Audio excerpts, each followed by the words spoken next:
गो सावी, काय गे? काय चाललंस काय? आज मी चाललंय दिल्ली. तर आता मी चाललंय एअरपोर्टवर. पहिल्यांदाच एअरपोर्टवर गेलंय, त्यामुळे मग आयुष्याने सांगितल्यानं तेवढं केलंय. आतमध्ये गेलंय, सगळा बोर्डिंग पास घेतलंय, फॉर्मॅलिटीज भरलंय आणि मग त्याच्यानंतर ना बघा, हा आमचा विमान होता. तर बाहेर मस्तपैकी फोटो बिटो काढले आणि मस्त पटापटा आत गेलंय. लय एक्साइटमेंट होती कारण की पहिल्यांदा, आणि भीती वाटत होती, पोटात गोळं इलेलं कारण की कोकणचं चेडू आता जाताना दिल्ली. त्यानंतर ती ताई सांगत होती त्या मस्तपैकी ऐकलं आहे.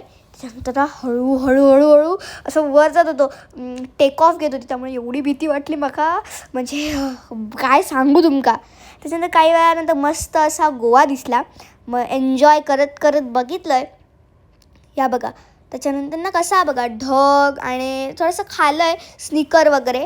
त्याच्यानंतर असंच काय नाही काय बघत ढग बघा तुम्ही मंडळींनू, म्हणजे ढग खाली. त्याच्यानंतर त्यांचा आज मी लिहिलेला आज ठरलेला होता त्यांचा उपमा. त्यानंतर ना मला एवढा काय आवडला नाही, पण चांगला होता. मग त्याच्यानंतर मी त्यांचं मेनू अजून बघितलं, मेनू कार्ड बघितलं आणि असं ढगांका बघत बघत तुम्ही माझं मेनू येईल. मी काय मागवलेलं आहे, जलापिनो मागवलेलं, ते नाचोस असतात बघा, ता मागवलेलं आहे. त्याच्यानंतर मस्त खाल्लं आहे.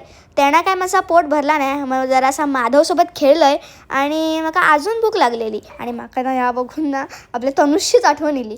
आणि मी मग काय काढलं, आजीने दिलेली आंबापोळी. मग आंब्याचं जर पोळी होती ती मस्तपैकी खाल्लं आहे आणि एन्जॉय केलं. या बघा तुमका म्हणलं त्या दिसला काय विमान, भारी होता ना छोटासा. मग काय परत घेतलं आहे मी, ही स्टिक होती अशी, आणि हा एक नंबर.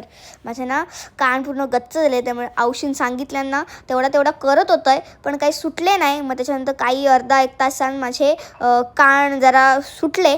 मग काय 2 तासाच्या प्रवासात मी मस्तपैकी पोचलो आहे आपल्या दिल्लीत. बघा आता याची लँडिंग होत होती, कसला भारी वाटत आहे. आता पोचलो आहे मी दिल्लीत म्हणजे